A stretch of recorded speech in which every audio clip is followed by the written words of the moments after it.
Hello, അപ്പോൾ ഇന്നൊരു കൂട്ടിക്കൊണ്ടുപോകൽ ചടങ്ങുണ്ടായിരുന്നു കേട്ടോ. നമ്മുടെ വീടിൻ്റെ തൊട്ടടുത്തുള്ള ഒരു ചേച്ചി ഇതുപോലെ ഒന്ന് കൂട്ടിക്കൊണ്ട് പോവുകയാണ്. സംഭവം 7th മന്ത് സെറിമണി എന്ന് പറയില്ലേ, പ്രസവിക്കാൻ വേണ്ടി സ്വന്തം വീട്ടിലേക്ക് കൂട്ടിക്കൊണ്ട് പോകുന്നത്, ആ പരിപാടിയാണ് കേട്ടോ. അപ്പോൾ അങ്ങോട്ട് വിളിച്ചിട്ടുണ്ടായിരുന്നു. അപ്പോൾ ഞാനും അമ്മയും ആദ്യം കുഞ്ഞിനും കൂടിയാണ് പോയത്. ആദ്യം ഓരോരുത്തരായിട്ട് ഇങ്ങനെ എക്സ്ചേഞ്ച് ചെയ്ത് നടക്കുമായിരുന്നു കേട്ടോ, അങ്ങോട്ടും ഇങ്ങോട്ടും മാറ്റി മാറ്റി നടക്കുമായിരുന്നു.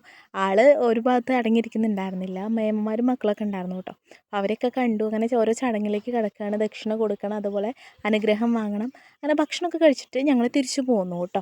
അധികം നേരം അവിടെ നിന്നുണ്ടായില്ല, വേഗം പോന്നു. പിന്നെ വൈകുന്നേരം ആയപ്പോൾ കുറച്ച് പരിപ്പോട ഉണ്ടാക്കാൻ വേണ്ടിയുള്ള പരിപാടിയാണ് കേട്ടോ.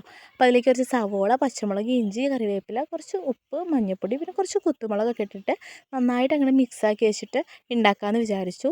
അമ്മയാണ് കേട്ടോ മസാലയൊക്കെ റെഡിയാക്കി തരുന്നത്. എനിക്ക് വലിയ ധാരണയില്ല, അപ്പോൾ അമ്മ സെറ്റാക്കി തരികയാണ്. അപ്പോൾ അതൊക്കെ റെഡിയാക്കിയിട്ട് ഞങ്ങളത് വറുത്തെടുത്തിട്ട് വൈകുന്നേരം ചായക്ക് കൂട്ടാമെന്ന് വിചാരിച്ചുണ്ടാക്കിയതാണ് കേട്ടോ. സംഭവം അടിപൊളിയായിരുന്നു, സൂപ്പറായിരുന്നു. അപ്പോൾ അത്രേ ഉള്ളൂ കേട്ടോ.